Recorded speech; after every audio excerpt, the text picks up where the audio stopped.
দুধ মামা দুধ দিয়ে গেছে, এখন গুছিয়ে সব ফ্রিজে রেখে দিতে হবে। আর গ্রামে থাকার একটা বিরাট সুবিধা, দুধ থেকে শুরু করে শাকসবজি সবই তাজা পাওয়া যায়।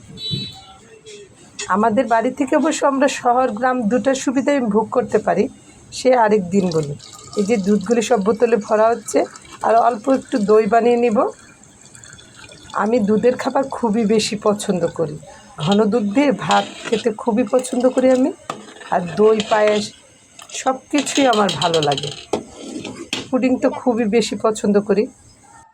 রান্নাবান্না সবজি সংগ্রহ করার জন্য আজকে বাইরে চলে গেলাম। বাড়ির কচু গাছ থেকে কচু সংগ্রহ করে আজকে রান্না করা হবে। দেখেন তো কী কচু, আপনারা কেউ চিনেন কি না?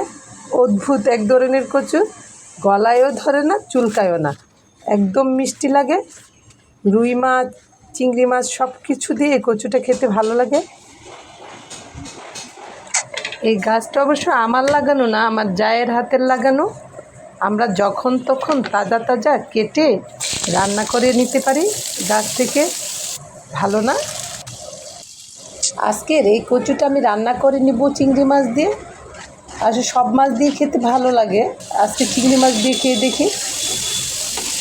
মশলা আমার কষানো হয়ে গেছে, তারপর চিংড়ি মাছগুলি দিয়ে দিলাম। চিংড়ি মাছও কষিয়ে তারপর ধুয়ে রাখা কচুগুলি, টুকরো করে রাখা কচুগুলিও দিয়ে একটু মশলায় কষিয়ে নিতে হবে।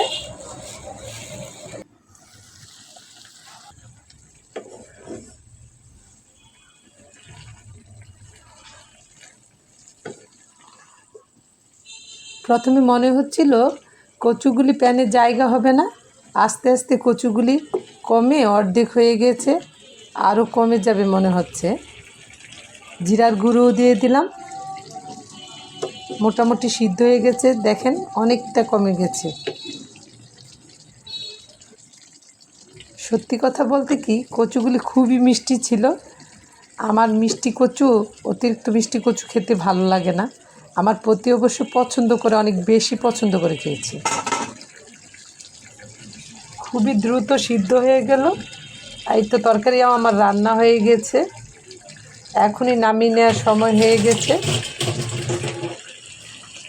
সবার মুখের টেস্ট একরকম হয় না, একজনের এই খাবারটা ভালো লাগে, আবার অন্যজনের ভালো নাও লাগতে পারে। আমার অবশ্য খারাপ লাগেনি, তবে খুব বেশি ভালো লাগেনি। পরোটা দিয়ে খেয়েছি, তখন আমার খেতে ভালো লেগেছে। ভাতের চেয়ে পরোটার সাথে খেতেই আমার ভালো লাগলো বেশি। রান্না করতে করতে বাড়ির গল্প, ঘরের গল্প অল্প অল্প করে শেয়ার করা হয়েছে আপনাদের সাথে। সবাই ভালো থাকবেন। আল্লাহ হাফেজ।